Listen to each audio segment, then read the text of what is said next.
Cabildo staircase was turned into a cascade of muddy water. Quilts, books, and historic papers soaked up the runoff. There's no squishing in the back of the building or anything? Yet after taking a walkthrough of the building, the museum's director says the damage is heavy, but not as bad as first thought. It's a lot worse than it is, although all the third floor is gone. Artifacts have suffered water damage and smoke damage. We're going to require conservation of everything that was in here. We're going to be shut down for a while, there's no doubt about that. The third floor sustained, or the attic sustained heavy fire damage, and the second floor and the third floor sustained heavy water damage. But thank God all of the fire damage was in the attic area. As for the building itself, it will recover too. That's a very solid, strong building. The building's going to be there for a long time. It's going to have to be repaired, and it's very costly, but the building's going to be there for a long time. And early thinking could have been the key to saving many of the artifacts. Before the fire even really got started, the fire captain ordered special covers to be put on all the cases to preserve the artifacts. He had a lot of salvage work done. He realized that this place was full of antiques, and he called in extra companies just to do salvage work. Museum officials put the value of the building and its contents at $300 million. Much of that was saved. But despite quick thinking by fire officials, it was a tough fight that began just before 4 o'clock this afternoon.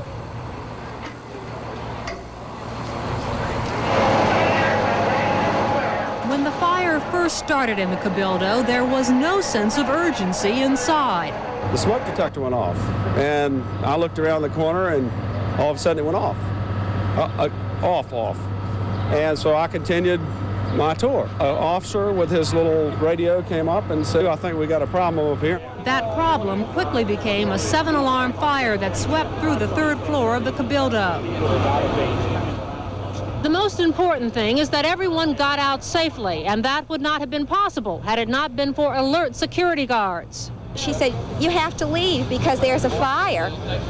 And I really did not think that it was of any importance, but I did leave immediately. And when we walked out in the square and we turned around and we looked at the cupola of the Cabildo, it was absolutely unbelievable, and I still cannot believe it. Cabildo director Jim Sefcik watched the Louisiana State Museum burn. It breaks my heart, both personally and professionally. I've worked at a lot of museums. I've never had this experience before, and it hurts a lot. Firefighters' chief concern was to keep the blaze from spreading to the nation's oldest cathedral next door. Firefighters and a church priest watched from the roof. There was a point in the early part when I arrived on here that I was greatly concerned that the fire may go to this cathedral. But the fire did not spread, and firefighters have a good idea as to what caused this blaze. They believe workers using a butane torch to solder gutters on the roof of the Cabildo may have accidentally ignited this 18th century structure, adding another unwelcome page to the history of the Cabildo. Sally Ann Roberts, Eyewitness News, Night Watch. Well, there certainly were heroes to this story, and those heroes were the firefighters. Firefighters train for days like this, even though they hope they never happen. George Ryan now reports on those whose job it was to save what they could. The choking smoke and searing heat claimed a treasure, despite the best efforts of more than 100 firefighters. For your own safety, please step back. At first, firefighters attacked the blinding smoke and flames from the inside. But it quickly became apparent that this battle would not be fought from within. They just did not, but were not able to do it, and they had to back down. The blaze spread quickly throughout the mostly wooden structure. The building dates back to 1795. There was no internal sprinkler system to slow the fire, one that quickly spread to 7 alarms. Margaret Fuller was in the building when it all started. The sad part is we were trying to preserve it. That was the work that was going on. And it looks like the whole third floor is gone. For more than an hour, the battle to preserve priceless artifacts on the first and second floors raged on. Several firefighters were taken away, one with chest pains, this man with a damaged ankle. Fatigue shook even the hardiest souls, as did the pain of the moment. It may be days before investigators have a clear-cut answer to what happened here. It will likely be years before what's left can be restored. George Ryan, Channel 4 Eyewitness News. Garlan, it's interesting to know that while the fire was going on, firemen were rushing in and saving artifacts. Between 75 and 100 items were actually taken out while the fire was going on. Outstanding job. Back to you. Thank you, Angela. The blaze drew several hundred spectators, people who were watching more than just a building on fire. As John Snell explains, history was burning. The musicians played on as if it were any other normal day in the French Quarter. It was anything but that. Speechless, really. It's just horrifying. Madeline Shaper of Chicago looked on along with her mother. History going away and then history being made at the same time. The Cabildo is rich in history, 2 centuries worth. Originally the seat of Spanish government, it was the site of the formal transfer of Louisiana from France to the United States. Historian Samuel Wilson. Next to Independence Hall in Philadelphia, it's one of the most historic buildings in the United States. I was a guide in the Cabildo. It kind of hurts to watch this. Many of the onlookers were New Orleanians. Mary Smith joined others who rushed to the scene on learning of the fire. Not. It's the Cabildo. It's our heritage. The locals and the tourists were united in their disbelief. Ronnie Barden from London. And I just got increasingly frustrated watching it. Jim Leathers of Atlanta. Well, I saw it get it out in a few minutes, but it just kept going and getting worse and worse. It was really ironic. We'd gone to have lunch and we planned to go here this afternoon to come and visit. A little late, wasn't it? Over the decades, the Cabildo has been part of perhaps the single most recognizable, most photographed scene in New Orleans. On this afternoon, Craig Nichols took a different picture with his modern-day camera. We stood there and the flames started coming out more, and I don't know, I was more concerned about half the town going down since the buildings are so close together. This is a building that has burned twice before, in 1788, again in 1794. It was history going up in smoke, history repeating itself. John Snell, Eyewitness News, Night Watch. For many, the value of art is holding and the viewing of a bit of immortality. Art often lasts longer than families, longer than fame, longer than money, and in rare instances, as long as time. That is why so many fear the final damage count in today's Cabildo fire. Was it art imitating firemen or firemen imitating art? For those watching, neither the questions nor the answers were important. More questions and some answers would come soon enough. Immediate concern was the extraordinary side of Louisiana's past, dripping and smoldering into an area known only for tourist art. Those pressed against the fences of Jackson Square watched a parade of governors, ships, and historic battles. But these were only a few of the treasures inside. What about the collections of 200 years? Zachary Taylor's sword, priceless furniture, heads of state. Experts we spoke to on the 6 o'clock edition of Eyewitness News said if they're still there, they may be restored. And it is possible to do miraculous restoration. It is not cheap and it takes a long time, but it can be done. And there is more hope offered by a little-known source, the State Archives Department. We have the state-of-the-art archives in America. It's the finest facility of its kind in America. And we have huge rooms that just full of documents and artwork, etc. And that's all they do every day, all day. Do you have the technology to deal with smoke damage and water damage? We have the state-of-the-art technology. We can do anything that anyone can do. The process of restoration has already begun. Tonight, experts are actually freezing recovered works in order to stop deterioration until damage can be assessed. But only tomorrow will tell how badly yesterday has been hurt. And there's more hope tonight. Upon learning of the fire, New Orleans Senator Ben Baggert says that he and other members of the legislature are pledged to restore the building.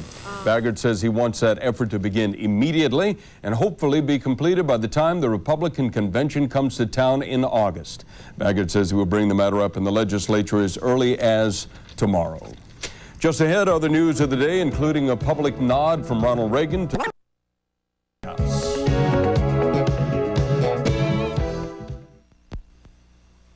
This is Armstrong. It was a difficult experience. A lot of us, firemen and reporters, felt that way. Chief Terry Toulier agreed to take me and camerawoman Jane Boland and Councilman Mike Early into the burned-out building to survey the damage. The sound of crackling flames has been replaced by the noise of falling water from the hoses still on the roof. We're going to go up the main staircase where the first initial fire attack was. And as we go up the staircase, please stay close to the wall. There is no fire damage to the second floor. That's where all the exhibits are. And water damage may be kept to a minimum because the fire chief assigned several companies to salvage what they could while the fire was still raging. Those companies just come in here and do salvage work only. And here we have an excellent example of the type of salvage work that was done. This was a stand from Napoleon's death mask. These guys, they got it out. These guys, while this fire was raging, got in here and covered all this. The firemen's tarps are damp on the outside, but miraculously they kept the valuable artifacts dry. So that's furniture and paint. Right. People think firemen just spray water on fire. This is all part of firefighting too. We move out onto in the courtyard, you can get a good view of that area. And up on the roof, there were firemen keeping the fire on this side of the courtyard. I think the fire department did a wonderful job.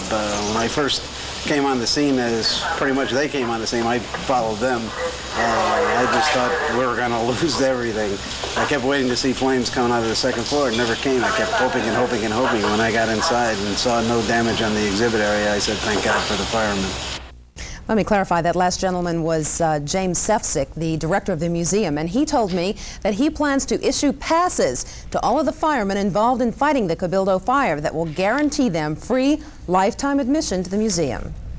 Well, the Cabildo has been part of downtown New Orleans, the French Quarter, for more than 200 years, and it has been the site of several historic events. Also, the investigation at Shell's Norco refinery is moving into a new area tonight. And outside this part of New Orleans. It's part of life. And of course, that building, I believe, is one of the most historic in the United States, not only here. See, because we changed the course of history in America right there on December the 20th in 1803. The Louisiana Purchase was signed. Just one thing. When they signed it, they ran up the American flag, and they had 15 stripes as well as 15 stars. And they said, man, we have so much now, we're going to revert back to the original 13 stripes, and every state will be a new star. And by the way, the longest court battle in the history of the United States got its start there. It lasted 23 years here. In all, it was 65 years. The man who was responsible for the Louisiana Purchase was Napoleon. And of course, the Napoleon death mask is there. And a man from France who helped us more than any other foreigner to win the American freedom was General Lafayette, and that's the only man who's ever lived in that building. They cleared it out and let him move in. So that's how much we think of our people who are friends of the Americans. Speaking of famous names from that era, buddy, the person who put up the money to rebuild the last time the Cabildo burned, which was back in 1795, was Almonaster, is that right? Almonaster was the architect. He financed it, and he built it. And he was a great, great man, and he did much for this city. All of the folks from the museum are telling me and telling you tonight that luckily, although some things were obviously destroyed and others damaged, they are very happy tonight about the extent to which most of it was saved. Yeah, the way I look at it, the part that was built in 1795 is still there. You see, when it was built, they only had 2 floors.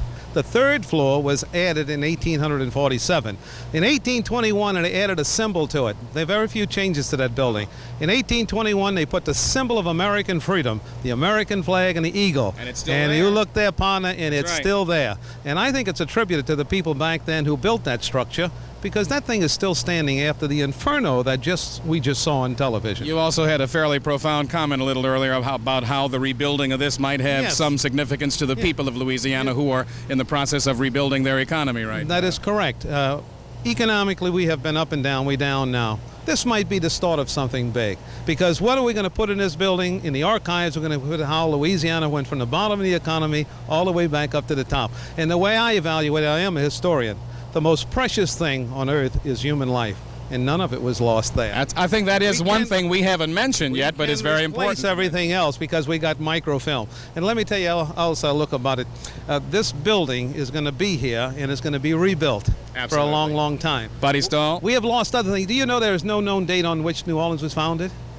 Nobody can tell. You know why? Because one of the 3 ships going back to France sunk in a hurricane, and we don't know when we were founded, but we're still here, and we're going to be here for many years. It's an extended newscast, but I've got to give it back to George and Margaret now. Buddy Stahl, historian, representative for the Radiophone Company. Thanks a lot, as always, for your insights on what preceded all of us in this town called New Orleans. Making a nicer time next time. Yeah. All right. Back to you, George and Margaret. Thank you, Warren and Buddy.